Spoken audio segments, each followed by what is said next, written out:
ಗಟ್ಟಿ ಮತ್ತು ಕ್ಯಾಂಪಸ್ಸಿಯ ಮೀನಂತ. ಈ ಮೀನು ತೊಟ್ಟಿಯಲ್ಲಿ ಬಿಟ್ಟರೆ ಎಲ್ಲ ಹುಳ ಕ್ಯಾಚ್ ಮಾಡ್ತಾರೆ, ಮತ್ತೆ ಸೊಳ್ಳೆ ಇಟ್ಟ ಮೊಟ್ಟೆ ಕ್ಯಾಚ್ ಮಾಡ್ತಾರೆ. ನಾವು ಏನು ಮಾಡ್ತೀವಿ, ಈ ಮೀನು ಗಟ್ಟಿ ಮತ್ತು ಕ್ಯಾಂಪಸ್ಸಿಯ ಮೀನು ಸಣ್ಣ ಮೀನು 20 ಅಷ್ಟೇ ಇರುತ್ತೆ. ಸಣ್ಣ ಮೀನು ದಪ್ಪಾಗಲ್ಲ ಈ ಮೀನು.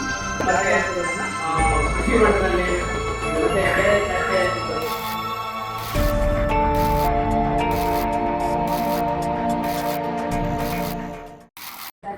ಮಟ್ಟಿಗೆ ಏನೇ ಸೈನ್ಸ್ ಟೀಚರ್ಸ್ ಆದ್ರೂ ನಮಗೆ ತಿಳ್ಕೊಳ್ಳೋದು ಸಾಕಷ್ಟು ಇದ್ದೇ ಇರುತ್ತೆ. ಇವತ್ತು ನನಗೆ ಗೊತ್ತಾಗಿದ್ದ ವಿಷಯ, ಮೊಟ್ಟೆಗಳು ಬ್ಯಾಂಕ್ನ ಉಜ್ಜಿ ತೊಳಿಬೇಕು ಅಂತ ಹೇಳಿದ್ರು. ಮೊಟ್ಟೆಗಳು ಒಂದು ವರ್ಷದವರೆಗೂ ಇರುತ್ತೆ ಅಂತ ಹೇಳಿದ್ರು.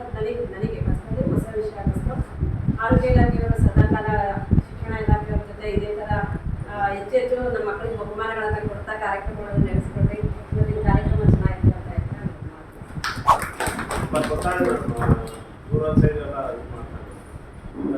ಅಂಬಿಕಾ ಮೇಡಮ್ ಅವರು ಉಪಯುಕ್ತವಾದ ಮಾತಾಡಿದರು.